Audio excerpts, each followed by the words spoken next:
And welcome to the PHLY Sixers podcast, broadcasting live from the Reading Terminal. And we have a lot for you here as we talk a little MVP discussion. We get into so much here on the show here. Thrilled to be out here live doing the show. Brought to you by Bagels & Co., our presenting sponsor for the Reading Terminal shows. Throughout the day here, you had the Phillies already taking place, us right now, and then you'll get to certainly the Flyers and the Flyers and the Eagles a little bit later as well as we hang out with you. Thrilled to be here with my guys as always. And we're Derek getting Bodner, thumbs up from the production staff, so Kyle we know that Neubeck. we're actually on the internet We're now. rolling. So welcome in again to the PHLY Sixers show. And again, presenting sponsor, Bagels & Co. Brooklyn-style bagels made right here in Philadelphia. Fellas, this is pretty good. My first time on the road with you guys, huh? Yeah, I mean, Derek and I got to do a little team bonding in Colorado, where you had your own vacation for 3 months. Is it actually bonding if it pushes us farther apart? Well, we're still working together We are. technically, so I think it didn't completely push us apart. Maybe allowed us to set some boundaries But that's early why in our I'm time sitting here. in the middle, to make sure you guys don't destroy each other during the show. But we have a lot to get into from, again, we'll ignore last night's loss in a sense. We did enough of that last night. We'll talk about Joel Embiid. The MVP conversation is real. And we're going to have some food here. We're going to have food all over the place. Jamie Lane's already doing his first drop-off. Getting the drops of the food here. So we'll tell you all about it as we get some Cajun here, some shrimp po' boy and some Cajun fries. So, Ooh. all right. That we're going to dive into. And we get to do this live on the air man. to make everybody jealous. Live on the air again. Beck's Cajun, shrimp po' boy, and Cajun fries. The shrimp po' boy right here. Delicious. And, so we'll get into that. We'll make you all jealous. And very simple. When you see us with this food, bring yourself down here. Come say hello, get some food. It's the holiday. Come through. All right, man, we got a lot to get into. Look at that. Look at that. Just load it up, man. Load it up. Keep bringing it. All right, we got a lot to get into with Joel Embiid, the MVP conversation. We'll talk about Tyrese Maxey in a sense a little bit later. And we have some comic relief from the Sixers a little bit later that Kyle's going to start us off with. I don't know about comic relief. I don't know. And there's basically no chance that this guy can win the league's top individual award again, right? Because coming off of not just losing in the second round again, but the way that they lost, the way that he went out specifically. And even though we said in the offseason, hey, people have short memories, he comes out and plays well again, Philadelphia will love him, he'll get national respect again. It's still like there's, in the back of your mind, it's like there's going to be a hangover. He's going to have a step back this season, especially with the James Harden situation hanging over everything. So to see him come out, take care of business against the crappy teams, they play a team like Chicago, who, not a world beater, but certainly a step up from the Washingtons, the Detroits, come out and score another 40 points. He extended his own record now of consecutive 30-10 games, another 30-point game in a row. I believe it's the most in a row since Moses Malone back in the day. Yep. To do all of those things. And, in years past, the argument was that, Joel had the advantage in certain categories, specifically scoring over Jokic. But if you look at the all-encompassing stats, the advanced stats, so on and so forth, Jokic was in the lead. Well, now, because Joel has improved his passing, has become more of a playmaker in Nick Nurse's offense, he's now number one basically across the board in every statistical category for the advanced stats people. So you and I can sit here and say, look, eye test says he's as dominant, he's as good as he has ever been in his career. The stats say he's as good and as dominant as he's been in his career. The team is much better than I think most people expected, so they're exceeding expectations on that front. All of those things add up to me. That's what an MVP is. He lifts up a team, putting together a great case statistically, and we can all sit here and say, as watchers of basketball, I know that guy is one of the best players in the league. So it's indisputable at this point. He's at least in the conversation. But to me, I think he's number one in the race right now.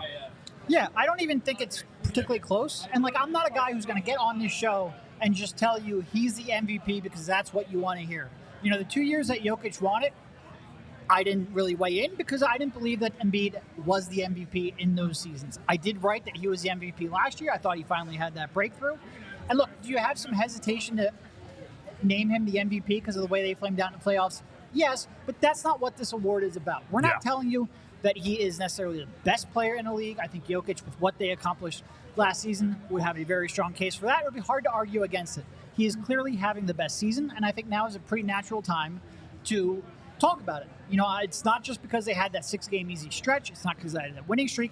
You're basically a third of the way through the season. Kyle and I participated in a straw poll that will probably be coming out soon. It's a natural time of the year to take stock. We got to get Devon in the straw poll, by the way. We have the whole show except for Devon. Yeah. I'm ready. So we basically brought it up because Kyle and I had to think about it, and also it's just a natural point. Kyle brought it up. In the past, Jokic would be dominating the advanced stats. Embiid is right there neck and neck with him. I think Embiid is ahead of him in win shares. Jokic has a slight edge in box plus minus, yada, yada, yada. We don't need to get into what the flaws are and all of those, but it's close. Then you add in the fact that the Sixers are, I believe, now 18-5 when Joel Embiid plays. Yes, easy schedule, but they had a tough schedule to start. And then you just look at the sheer dominance on the floor, and it would be hard to say, hey, the guy averaging 35, 12, and 6 isn't playing at an MVP caliber level. Of course he is. We all have eyes. For him to come out, and we've said this before, come out in a year where they lose James Harden, they lose some key floor spacers, even going to role players like George and whatnot, to come out with really only one perimeter player who can create a shot and average more points, do so more efficiently, create more, not really up his turnovers, and still win at the same rate they've always won. I think it's pretty clear, even with the caveat that, yes, he has to do it in the playoffs, but historically the MVP hasn't gone to a player who has always proven that they can transfer that to the playoffs. Like when Jokic won his, they hadn't really had a run like they had last year. When Giannis won his, it was before the team really broke out in a big way. So I don't think we should hold that against him. And collectively, we've all talked about how, listen, coming into the season, can he get his numbers down in terms of the points? You don't need that maybe with the Nick Nurse offense.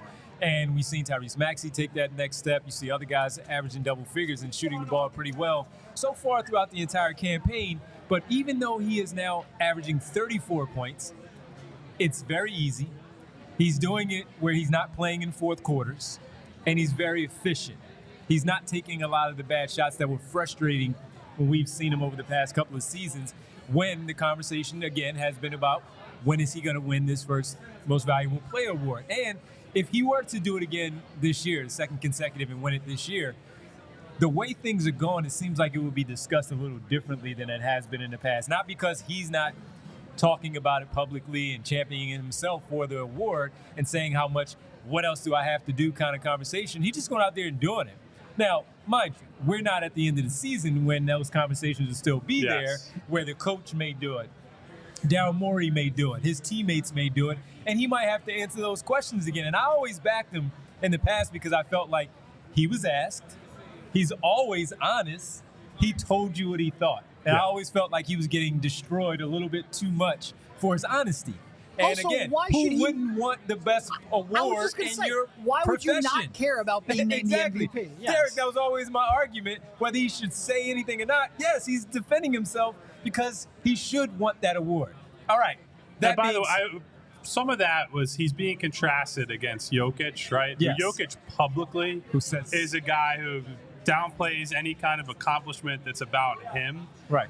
But Nikola Jokic's body of work and his skill as a basketball player belies that he cares about his craft. He cares about the game. And anyone who puts in the work to become as good as these guys are, as good as Joel is, as good as Jokic is, as good as Shai Gilgeous-Alexander, Luka, Giannis, all these guys, anybody who puts in that type of work, of course they care if they get an individual honor. It might not be the top thing, but it's also not the top thing for Joel Embiid. The reason he was asked about it so much is also because he lost out in very close finishes to Jokic 2 different years in a row. And it was that neck and neck 1-2 battle between the game's 2 best bigs. When you're the runner-up 2 years in a row, why would you not care about it? Of course. It was always an insane argument, and I thought it was ridiculous when people would make that argument.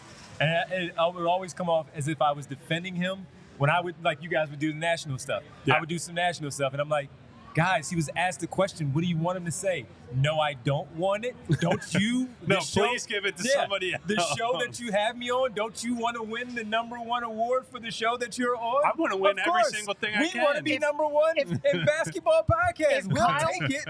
We're not going to talk about it, but we'll take it. I was just going to say, if Kyle was a runner-up for the Pulitzer Prize in immediate reaction posts twice in a row, yeah, he'd won it that third year. Absolutely. Absolutely. All right, let's get to a super chat from our good buddy Ash Monroe, donating during the Christmas holidays. We appreciate it, Ash. Joel is having the most efficient season in NBA history and the most dominant scoring season since Wilt. More minutes played, points. Team is 18-5. Is he an elite defender? Need any more? So the defensive part is, I feel like that's been a lot of the case for Joel in the past, right? That once you pit him against Nikola Jokic, the argument was, hey, look, Jokic is not an important defensive player to Denver, whereas Joel, in a lot of instances, was like the only good defensive player on the floor for Philadelphia. Now, I think Jokic, by going on the playoff run that he went on last season, dispelled some of the myths about him as a defender, certainly. It's hard to say that you can't win in the playoffs with a defensive center that poor when they just won the whole freaking thing. And played some really good bigs in that playoff run, right? They played Anthony Davis, played Bam Adebayo. Not guys who I would put in Joel Embiid's category as a scorer, certainly, but guys who are high-level players at his position. So to go through them, I think he dispelled some of those myths. But to that point that Ash makes, I do think that in fits and starts, there have been some lulls for the team overall. We definitely have seen Joel getting closer to that really high defensive level he's hit in the past. I know we bring it up all the time, Devon. The rebounding has been strong for a lot of this year. Specifically, like Nick Nurse has empowered and said to Joel and the rest of the team, I want you attacking the offensive glass and being a physical, huge presence on the offensive glass. So to see him step up in that way has been important. And that's, look, sometimes the best defense, good offense. Saw that last night. The offense fell apart. So did the defense. So a lot of it just comes down to this dude is an all-world, all-time scorer, and everything else flows out of that. Man, you know Devon's about to come in hot when he's like grabbing the stand, bringing it closer to him. I'm used to that too. When we do remote, I would take the mic and now take it off. And I'm just used. So yeah, but look, the guys at the top right now. We're going to get into our order of where we have the rankings right now this season. Some of the other players. We have a super chat about Giannis. He's certainly in that conversation. They are right there with the Sixers in the top 3 in the Eastern Conference. He is deserving of that conversation. And right now, let's just get to it before we get to a few other things. Rick Sachs, why is Giannis such a complainer? You can say complainer. it. No, you can say it. Such a bitch is what he said in the comments. And nobody talks about it nationally. His behavior is psychotic. Rick, we talked about it the other day where he flipped out when he scored the 64, franchise record, all that. We got it. You want the game ball from that. The Pacers before that had already decided that they were going to take the game ball for their rookie who scored his first point. Not uncommon. Happens in the NBA all the time. Yes, the 64-point game from Giannis happened in it. And did the Pacers know that was the record? Probably, but they didn't care. After what they just went through playing them in the in-season tournament in Las Vegas, they were kind of sticking it to him. And I understand it. But for him to react the way that he did and act that way, all he had to do was go in the back and say, hey, can I get that basketball? That's very easy. I'm Giannis. And that's it. You get the basketball back. Then he had the nerve to say after the fact, I don't think they actually gave me the right basketball, Derek. He thought they were just lying and all that. So, yes, Rick, I agree. He has been acting a little nuts lately, going back to the ladder incident here in Philadelphia. I was going to say, if you're a ladder in Philadelphia, be careful the next time the Bucks come to town. And he threw that ladder, if you guys remember. So, yeah, he's been, taking nothing away. The guy's a great, great player, Hall of Famer, top 75 player, voted last year. He is what he is. He's going to be in this conversation. Yes, he is a bit of a complainer now. Let me ask you. Obviously, Trez was the one who stepped in on that ladder incident, I believe, right? I'm not that making that Trez. up, right? Yep, Montrez. How dare you disrespect that ladder? Not on a team this year. If there's another ladder incident when Giannis comes to Philly, who's the guy? Tag team, Marcus Morris and Pat Bev. Yeah. That's a tag team. I think Kelly Oubre is a sneaky contender there as well. I think. Well, he's got those two there, too. To your point, Marcus and Pat are they're the Bash Brothers, if they have any on the team. But I think Kelly had the quote this week about got to be a dog to be on this team. So I don't know. I'm just saying. We're going to get to one of those dogs a little bit later. Don't underestimate. Well, different type of dog. I think. Hey, we'll get to that a little bit later. You know who isn't a dog, though, Devon? Who is that? Our new and great friends at Bagels & Co., who offers huge Brooklyn-style bagels made in Philly. I eat bagels several days a week, personally. Love bagels, all kinds of cream cheeses. And Bagels & Co. is where you're going to go because they offer an average of around 15 to 20 different types of bagels. They rotate them seasonally. They even have a Christmas-themed bagel right now that is worth checking out. And if you're a cream cheese guy, I certainly am, cream cheese guy or gal, I should say, they offer 30 different flavors of cream cheese that also rotate throughout the year. Since we're a sports show, it's worth mentioning Bagels & Co. do themed cream cheeses for all the local sports teams, including the Sixers, so always keep an eye out for those. Just as important as that variety is affordability. Bagels & Co. has kept their prices down as we're all dealing with inflation, so you can be an everyday customer, not just someone who comes in for a bagel on a weekend splurge. They even offer premium coffee at a superior price to most national brands and chains. So for the best Brooklyn-style bagels made right here in Philly, head to www.thebagelsandco.com/store-locator to find the closest Bagels & Co. near you. And let me tell you about something else that you can find pretty good deal at and feel very good about in the end. That's Game Time. Our good friends at Game Time. Buying tickets to your favorite events shouldn't be stressful at all. Game Time is the fast and easy way to buy tickets for all sports, music, comedy, and theater near you. So if you're down here in the area getting some great food from in this building and you say, you know what, I think I want to go see a show or a game, you just hit up Game Time. Last minute, they have killer deals on last-minute tickets, and the best price is guaranteed. You can stop stressing over the tickets and start getting hyped for all the fun that you'll have. And flash deals, last-minute tickets. As we say, lowest price guaranteed, event cancellation protection, job loss protection, etc. Images of the seat views that you are going to have. You're spending your money. You want to make sure you get a good view. Game Time is the place for you. Forget about planning months in advance. You can do it last minute like we talked about. The deals on tickets right up to the day of the event. Get exclusive flash deals for football, basketball, baseball, concerts, comedy, theater, and more. The Game Time guarantee means you'll always get the best price. And if you find tickets in the same section and row for less, Game Time will credit you 110% of the difference. So snag the tickets without the stress from Game Time. Download the Game Time app, create an account, use our code PHLY for $20 off your first purchase. Terms apply. And again, create an account, redeem code PHLY for $20 off. Download Game Time today. Last minute tickets, lowest price guaranteed. Really enjoying these Cajun fries from Beck's over here. These are fantastic. Got the peppers mixed in there as well. These are fantastic. Don't forget about the shrimp po' boy also that we have sitting on it. That's a little bit too much while we're doing the show. Getting it, the spoken like a true coward. Thank you. Thank you. But the fries, I always have problems eating during live shows, so yeah, there's that. Can't be checking your teeth in the middle of the show. No, because I don't have any toothpicks and all that stuff. But hey, if we're all family here, I will pick my teeth in the camera if it's there. If you tell me, hey, you got something in your teeth, I'm going. That's a real sales pitch to the audience right now. I'm going, man. You can watch me use a toothpick. Hit that subscribe button. Make sure you hit that bell icon to get notifications so you can watch Devon pick his teeth. That's right. All right, listen, we have to also, let's get into some of these other candidates. We're going to get to Tyrese Maxey a little bit later. He's not a candidate. Well, I've seen him in listings in the top 10 for top MVPs. 10, yeah. Yep. So that's pretty good for our conversation a little bit later. But top 5. You guys threw this on me kind of last minute. I knew we were talking MVP, and you said, hey, put together your top 5. So I did that on the fly. Do you guys want me to go first, or do you guys want to go first? Well, Derek and I independently came to the same top 5 in the same order. So we show up at the Reading Terminal Market, and Kyle's like, hey, so who do you got? And I lift him off, and he just starts laughing because it's the exact same one he submitted. And like I said, Kyle and I sort of did this ranking because we were asked to participate in a straw poll. So we gave it by some our pretty buddy good... Tim Bontemps, a.k.a. Timmy Straw Straw Polls. Yep. Okay. So we gave it some pretty good thought, spent a couple days thinking about it to arrive at the exact same one.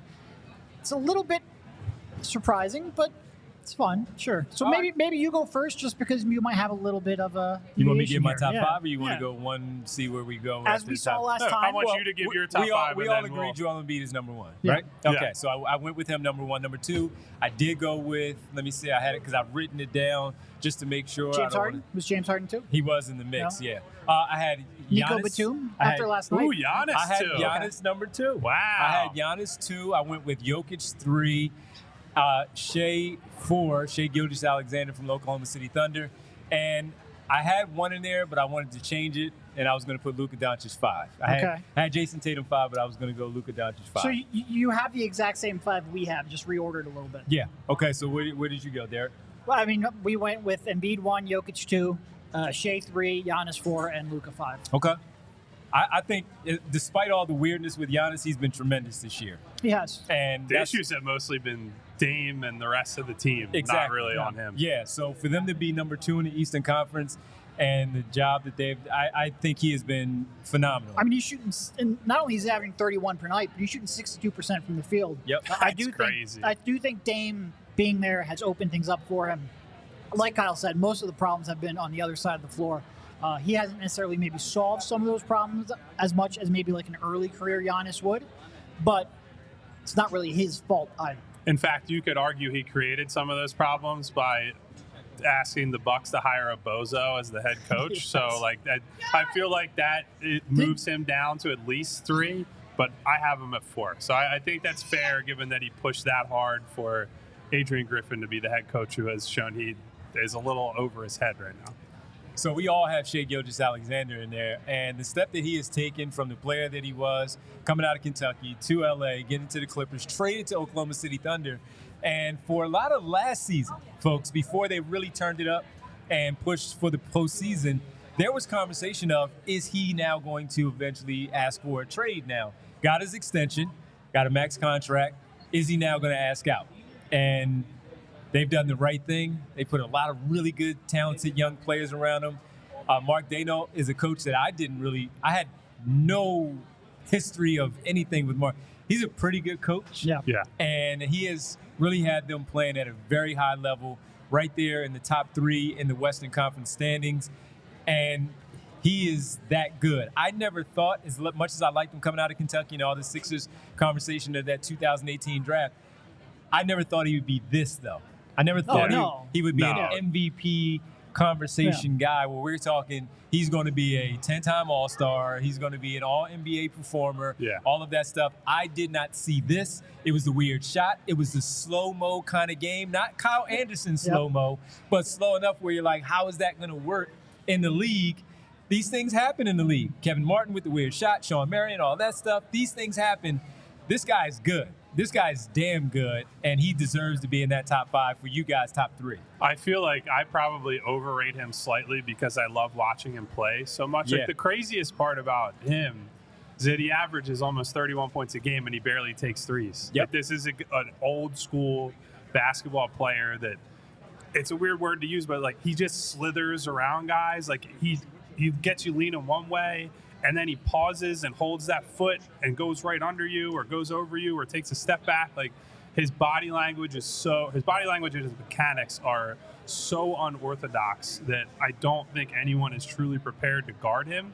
I will also say, I do think he's getting some credit that kind of belongs to Chet Holmgren as well. Like, Chet has come in and played at maybe not an all-star level, but approaching that at times. Like, he came in and had like 8 blocks in a game and is spacing the floor. And one of the things I really love about Chet from day one, embraced the idea of playing center, despite the fact that he is ultra skinny, not really capable of guarding the biggest guys in the league.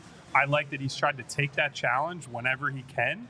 And so I think he's given Shai a really capable number 2/number 3, because one of the Jalen Williams, the better Jalen Williams from Santa Clara, also been really good. I mean, their program is unbelievable. It is. So a lot of credit to Shai, but also the supporting cast has gotten better, and his game has risen along with it. Yeah, that's true of, like, what MVP candidate doesn't have help.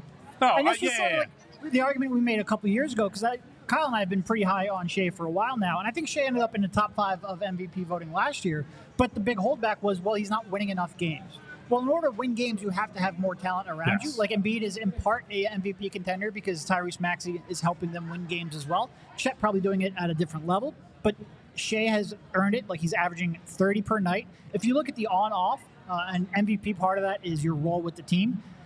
Embiid has the best. The Sixers are plus 13.9 points per 100, I think it was. I forget if it was per 48 or per. It doesn't matter. The Sixers are plus 13.9 with Embiid, so that's the highest among this group. But the differential with Shai is the most because they are negative 6.7 with him off or on the bench, plus 13.7 with him on. That 20-point differential is the highest among this group.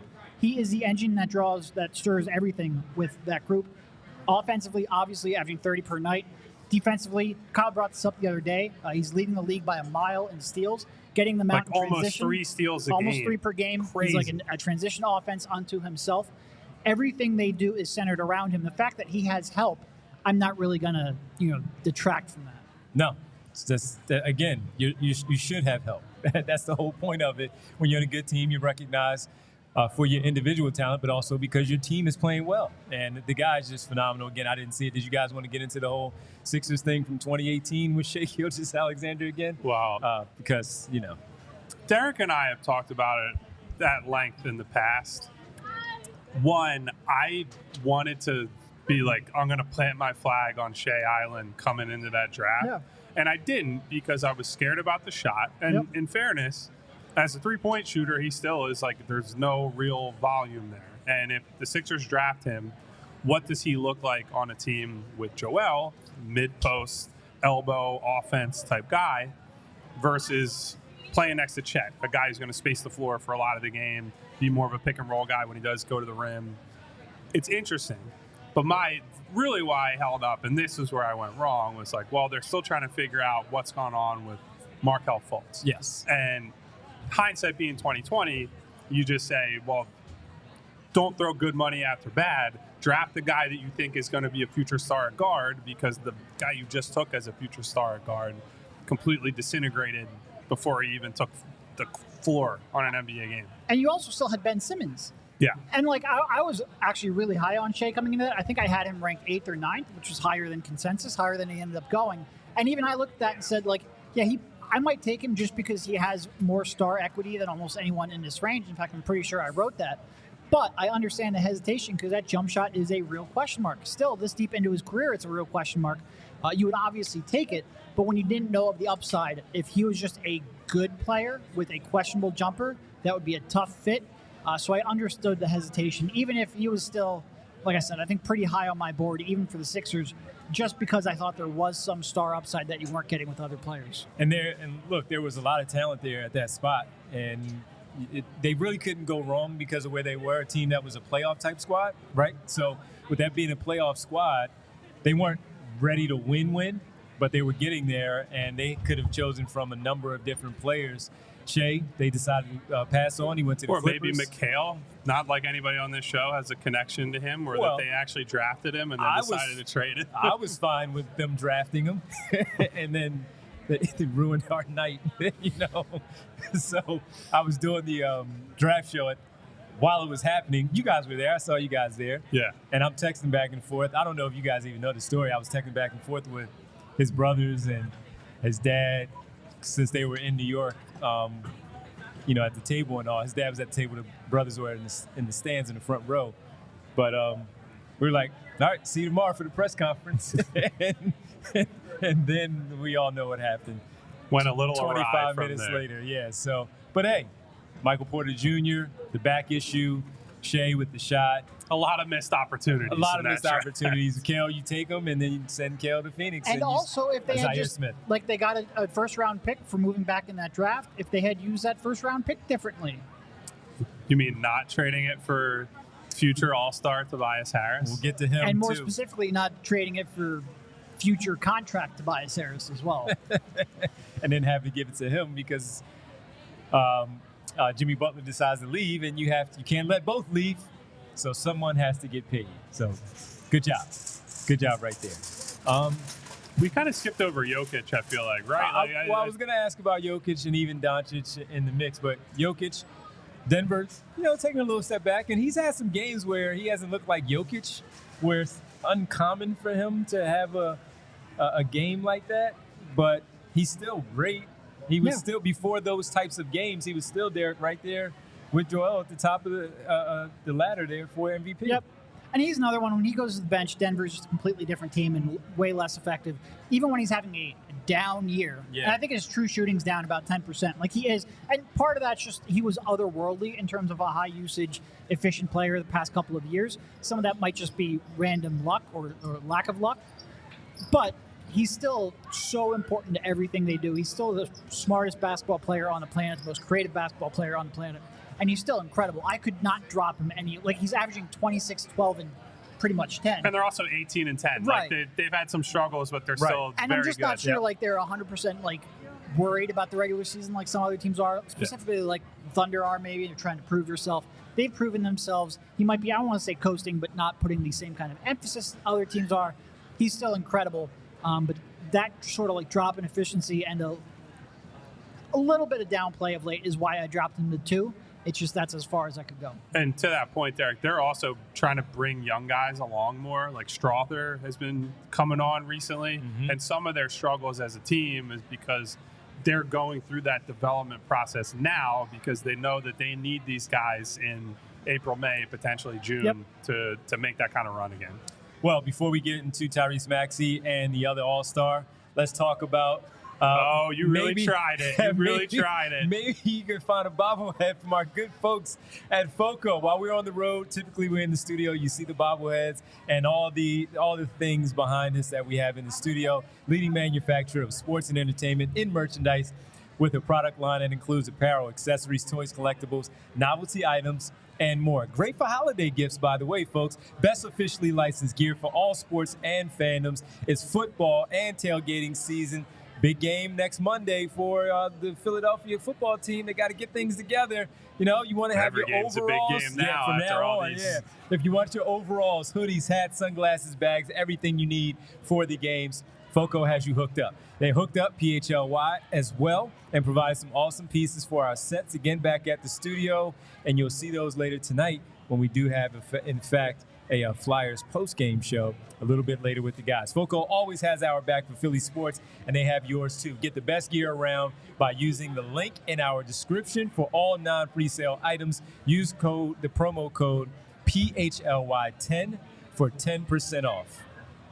We also want to tell you about Rocket Money. We all want to make sure that you get the most out of your money and that you're not wasting money on unnecessary subscriptions. For example, I actually, and this is a true story, I've been using Rocket Money for probably about 6 months before we even launched PHLY. And, when I hooked it up and looked at it, I noticed that I was paying for HBO Max twice. I had one subscription going through Google. I had another one going. Bodner. It really did happen. Directly through HBO. For months, I was literally just throwing money away. And that was only the tip of the iceberg of the money that I was wasting on subscriptions that I no longer needed. With most of the products that we endorse, it's, we're trying to convince you that, yes, you might spend some money, but the experience is worth it. No, this one, we're actually telling you this might save you money in the long run. It sure did for me. Rocket Money is a personal finance app that finds and cancels your unwanted subscriptions, monitors your spending, and helps lower your bills. You can see all of your subscriptions in one place, and if you see something you don't want, you can cancel it with a tap, and you never have to get on the phone with customer service. They'll even try to get you a refund for the last couple of months of wasted money and negotiate to lower your bills for you by up to 20%. All you have to do is take a picture of your bill, and Rocket Money takes care of the rest. Rocket Money has over 5 million users and has helped save its members an average of $720 per year, with over 500 million in canceled subscriptions. Stop wasting money on things you don't use. Cancel your unwanted subscriptions by going to rocketmoney.com/PHLY. That's rocketmoney.com/PHLY. rocketmoney.com/PHLY. Speaking of money on things you don't use, Derek and I debated buying $900 computer monitors all of Black Friday weekend. So. Oh, that debate isn't in the past, buddy. That's still well, going the on. sale prices are over. I just looked this week. Not that I've been monitoring it every single day for the last couple of weeks or so, but I'm not buying it. Rocket Money's going to tell me, don't do that. Don't do that. That thing. Hook up Rocket Money. You can see how much you might be able to save per year. Spend that on monitors. I see no problem with any of this. All right, before we get to the third All-Star, let's get to the second All-Star first and talk about Tyrese Maxey, because he will be in that conversation. Maybe not at the end for MVP. I don't think he's going to go that far, but it is a real conversation for All-Star. And our conversation here about Maxey is not really All-Star on NBA. It's just more of the leap that he has made, the ascent that he has made in his fourth year as co-star to Joel Embiid and a top 3 team in the Eastern Conference that looks pretty legit despite what happened last night. So we wanted to compare him to a couple of the other top guards in the Eastern Conference. Again, not necessarily All-Star, All-NBA. That stuff will happen naturally as we get closer to the game in February, but just more of where he is, how he compares again against some of the others. So Tyrese Maxey, number one, we have a bunch of guys. Drew Holiday, Trae Young, Tyrese Halliburton. Who else do we have in the mix here? Darius Garland, Damian Lillard, because of the trade conversation, of course, him maybe being involved in that, and certainly ending up in Milwaukee, and then also LaMelo Ball, who is out with injury, but before the injury, he was fantastic. The team stunk. But He had found his stride after a tough start. Yes, he did. So looking at some of these guys, let's look at a few of them here with the comparison to some of these players, let's start with Drew Holiday, where he is sitting there with his numbers were never really the important part of it. And they still aren't. And they still aren't. His impact with everything that he does, from his defense, running a team, the three-point shooting is very high. He's having a good season for the Boston Celtics. Maybe a mistake, you might say, for Milwaukee, letting him go and then allowing him to also wind up on a contender in the Eastern Conference going up against you. But very good season and for what he has been doing. And Drew Holiday has been tremendous. So when you look at what he has been doing, shooting 39%, by the way, from three-point range, when you look at Maxey and you then talk about Drew Holiday, how do you compare the two? Oh, so to me, Drew's not a lead guard and really hasn't been a true lead guard for a long time. So it's hard to make an apples to apples comparison. Drew's value is all in versatility, moving him across matchups, like we saw when the Sixers played the Celtics. Drew was defending Joel Embiid at times, right? And he's having success against a center in the post. Like, he's unbelievably strong with the frame that he has and his size, and that's what he brings to the Celtics. It's not, hey, they didn't trade away Marcus Smart and get a guy who's like, he's running the offense all the time. He's one of their creators, and he's a guy that you can trust sometimes to set other people up. But it's mostly, we have a guy that's matchup proof, essentially, and he can slide into a number of different roles. Would have been, as we discussed prior to your arrival, Devon, would have been a perfect fit next to a Tyrese Maxey. Tremendous and the fit. Sixers wanted to go after Drew, but were priced out of that talk because they had not made the James Harden trade yet, didn't have the draft capital to go get him. I think it's fairer to compare Tyrese to the Trae Youngs, the Halliburtons, the Brunsons, the Garlands. Garland is a little trickier just because he's taking a step back with Mitchell in the picture. And he's going to miss enough games where he's not going to be in a conversation. But I thought it was only necessary because, number one, he's a young guard, and he has been an all-star. So that kind of conversation. Yeah, so I think, to me, Tyrese is playing as well as any guard in the Eastern Conference. Halliburton probably slightly above him just because he's the undisputed guy in Indiana. Yep. And I think the one thing I would ding Tyrese for is that, and this is unlike in seasons past, we've seen him have success on nights where other guys are out. When Joel's been out of the lineup entirely and it's been the Tyrese show, he struggled to dial it up the way he has in the past. There haven't been a lot of masterclass type performances for him. Admittedly, in some tough situations, right? You played Minnesota on a tough back-to-back without Joel. They get smoked. And they're playing Marcus Morris at center in some of these matchups. So not the ideal scenario for him to be in, but that's the next step, I think, for him this year is if and when Joel misses more games, I need to see more from him as a lone creator. Maybe that means they need to get another guy who can dribble on the team, but not quite sure. Derek, what are your thoughts when you look at Brunson and Lillard, especially Lillard, with the talk about him being traded for him and a lot of the conversation being don't do it. And you see the struggles that Damian Lillard, I mean, look, he's still averaging 26 and shooting 36% from 3, 7 assists, 4 boards, opening things up for Giannis, as you guys talked about. But it doesn't seem like a typical Damian Lillard type of season. But Tyrese Maxey arguably has been better this season because he's been more consistent. Yeah. No, I mean, look, I think up until last week, it was clear that Tyrese Maxey was having a pretty significantly better season than Lillard. And some of that comes back down to, Dame is playing now with Giannis, obviously. He's going to have, I don't want to say that he's certainly not low usage, but he's not going to be asked to dominate every night like he was before. But he's also been less efficient than he was in years past. He's certainly having a down year offensively compared to where he was at his prime. Can he get back to it? He's had a good couple of games. He scored about 70 points in the last 2.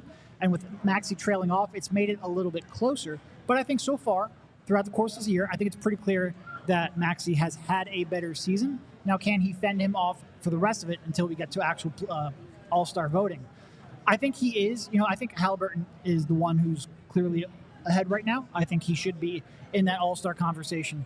I do think it comes down then to, and like Trey's fine, but they don't necessarily win enough games. I think they're going to want to reward somebody who is. Garland, like we mentioned, is going to be out a lot.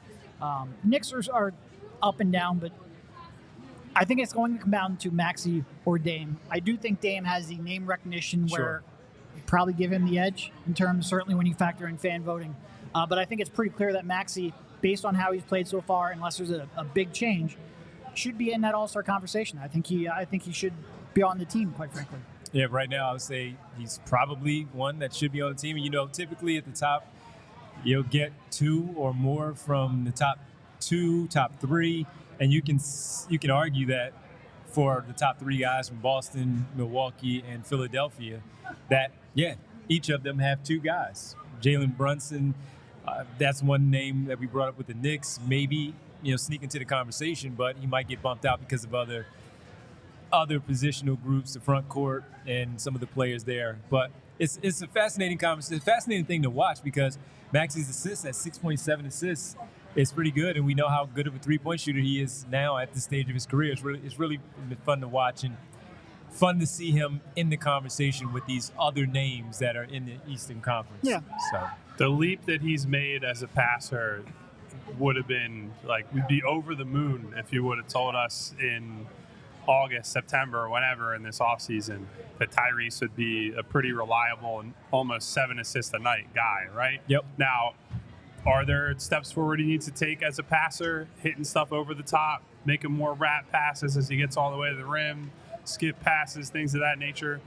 Absolutely. And those are things he's going to have to do in order to unlock the Sixers against high-level defenses. But in terms of what he's shown already, what he's shown so far, the chemistry with Joel on pick and rolls, his ability to still find his own offense, run lineups by himself, do all of that while still being as we've said on the show, probably the best pure partner that Joel has ever had in the 2-man game, running all kinds of different actions effortlessly.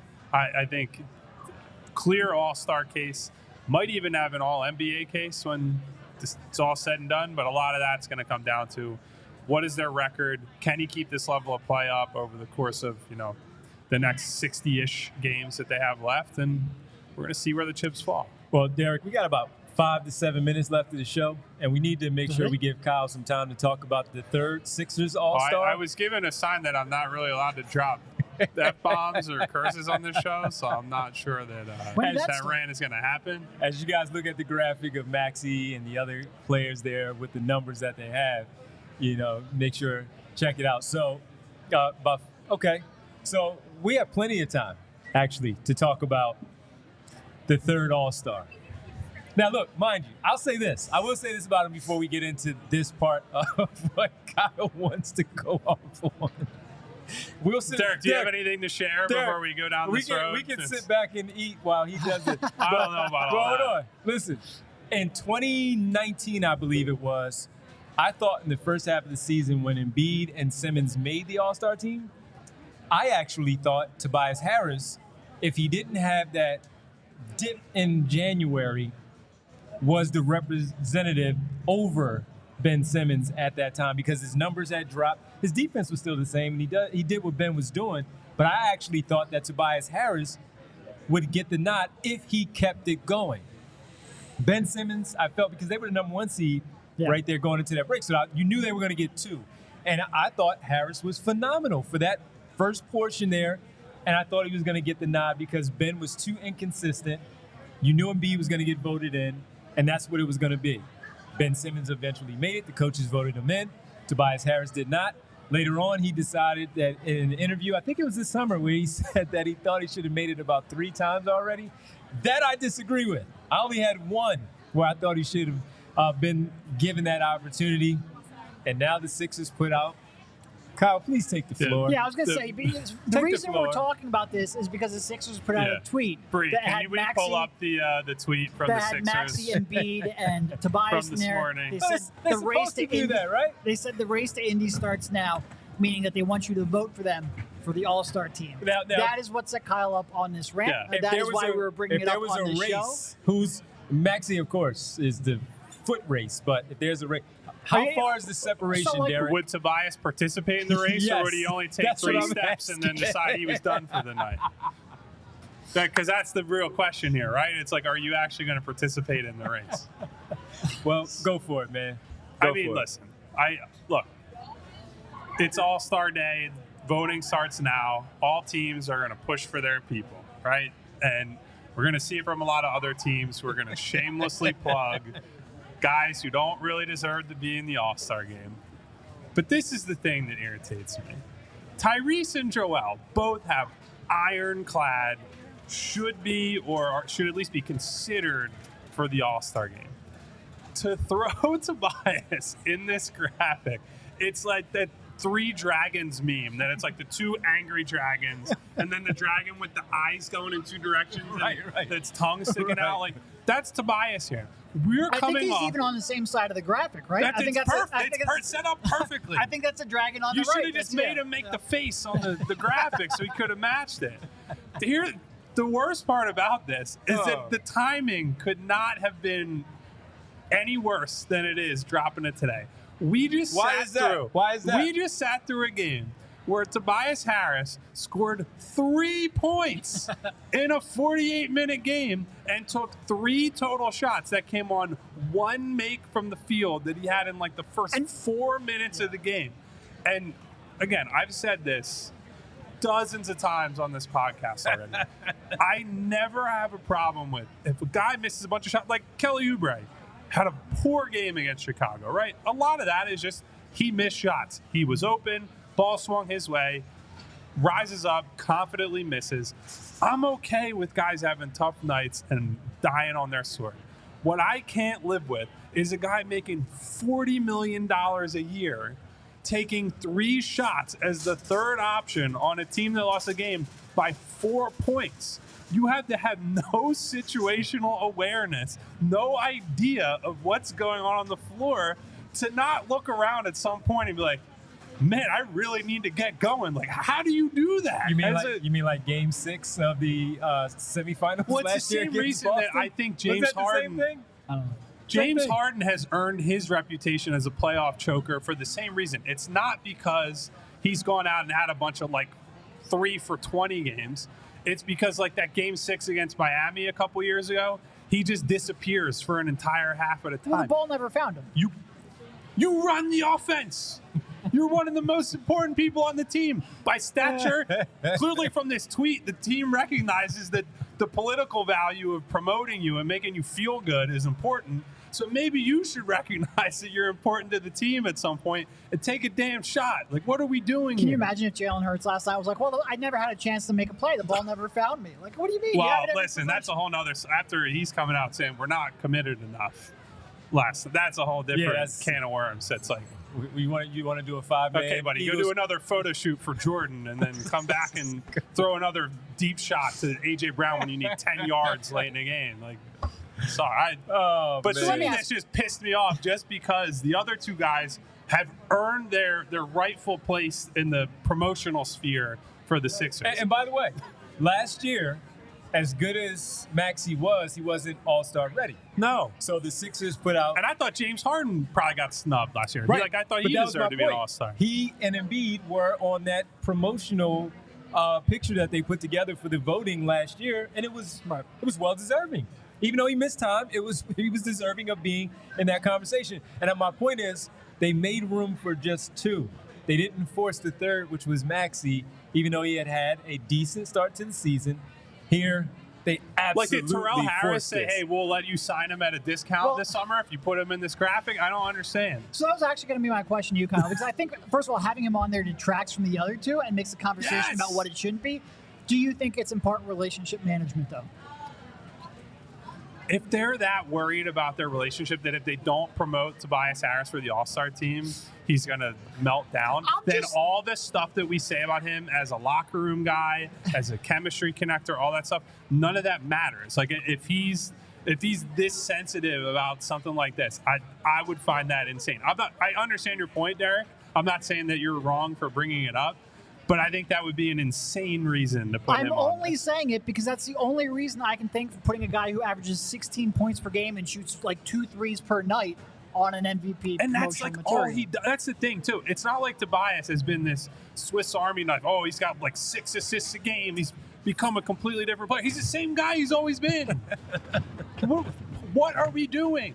Why? Oh, man. Because he's an all-star. What do you mean? My. What are you talking about? He's an all-star getting paid like an all-star. This is the reason why Drew Congratulations to him on that. I mean, Terrell Harris is an all-star. Oh, he is. All-star dad, for sure. Yeah. We had the conversation about LeBron and the pantheon of dads. Terrell Harris is like the Mount Rushmore of dads. Well, this is why Jalen Brunson is going to be knocked out of the all-star conversation. Because of the front court. Tobias in the front court. That's why. You're going to have to accept this, man. When you're in Indianapolis covering the All-Star game because they have 3 All-Stars, I don't want to hear it. I don't want to hear it. You know the meme graphic of Cristiano Ronaldo? It's like, I will not be there. That's me with the Indianapolis All-Star game. Don't do it. I went twice. I'll never do it again. I would only go for one Especially if reason. Tobias is playing in that game. That's the game we love has gone to hell if that happens. Put it in a nice city. Hey, buddy, you can go to, what is it, Elmo's or whatever it's called? The steakhouse that every sports writer in America goes to when they travel there? Listen, man. I don't get it. I think you're a little unfair on Tobias, man. I'm just saying. Okay, Terrell Givens over here.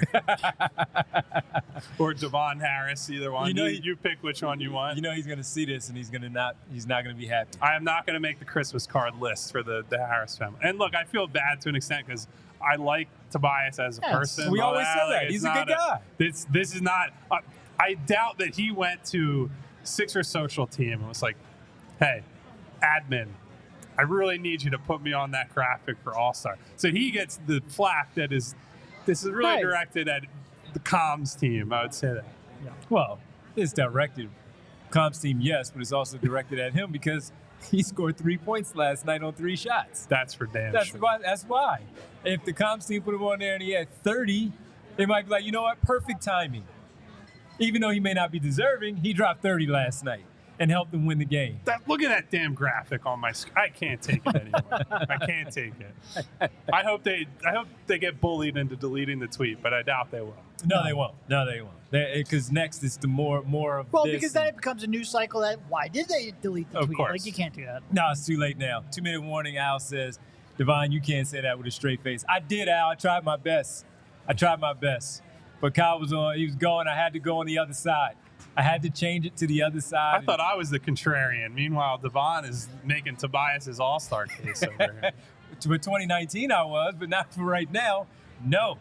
We can go through a whole bunch of front court people that are more deserving than Tobias Harris. He's not in the top 20 of front court players, I don't think. I'd have to really sit down and think about it, but he's not anywhere near an all-star.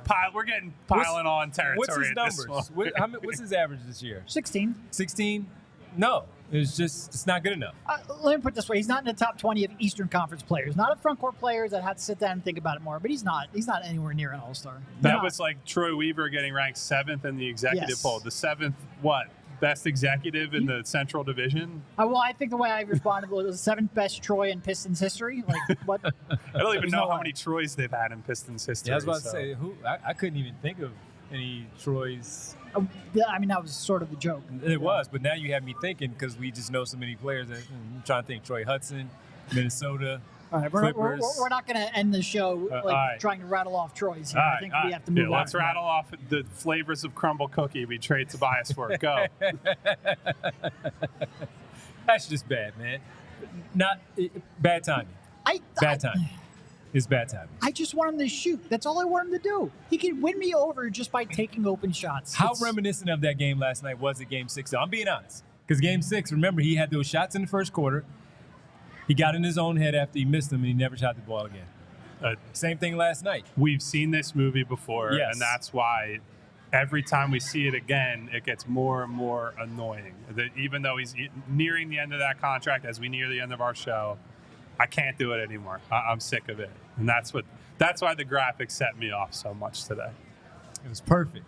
And we thank the Sixers for putting out that graphic today as ahead of our show so we could have it live here at the Reading Terminal because we needed it. It would have been one thing to do it tomorrow after the post-game show. We needed that one live as the Sixers dropped it this morning. So we thank them for that because it's perfect. It's perfect. I did walk by that empty pop-up area that they had, what was that, last week, 2 weeks ago, whatever it was? Yeah, but I don't know if Tobias was in there, but I have to check. It was dark in there. I have to check and see. It's like his dark numbers last night. 3 points on 1 for 3 shooting in 30-plus minutes. That was bad, man. I agree. That's bad. That's why we talked about it. That's a cardio game if there ever was one. What was he doing? Nothing. That was the point. That's the point. Yeah. You rewatched it, didn't you? Not yet. Not no. yet? We had to be here early. Because I just wanted to know what was it? What was he really doing? I mean, I know it was a cardio game. What was he doing? He's hanging out. He's just vibing. All right. He was just like enjoying we're himself. hanging out and vibing with all our good people here. Yes, and we have to thank the great people at Beck's Cajun for our. These fries are fantastic, folks. I keep eating them during the show, even though I shouldn't. We ran. Yes, you should. That's why Sarah gave these to us. I mean, so they didn't bring them out here for us to look at them. Exactly. This is true. And now we have to get at this shrimp po' boy. So we thank the people from Beck's Cajun and, of course, our presenting sponsor from Bagels & Co. And make sure that you come on down here and hang out with us. You see all the cool cup, the hat, and all that, the great bagels. We walk in and just bagels all over the place, the different cream. What's the favorite cream cheese again? There's a lot of, There's like a lot. 30 flavors of cream cheese. I don't know how many we have, but I know they have 30. All right. Well, I also want to thank all our wonderful people in the chat, as always. Checking Can't in name you with all us. today, but we're getting out of here. Dave, Joaquin, 2 Minute Warning, Money Mar, SB, Rick, Gavin, Q Sims, Brian, Booby, Ed. I see a lot of you. Ash, Randy. Obviously, guys, thank you once again for being here and being here through the technical difficulties as Devon steered us through some tough times here, as he always does. and it was my fault. I didn't have my hotspot connected. That was on me. Don't worry. It was my hotspot. Don't listen to him. He's lying. Brianna, thank you so much. Chris, of course, we appreciate it. And we thank everybody here for hosting us here for our Shout special out to the Reading Terminal Market, Reading one of my favorite Terminal places in Philadelphia. PHLY takeover here. And we appreciate Sarah and everybody. So thank you.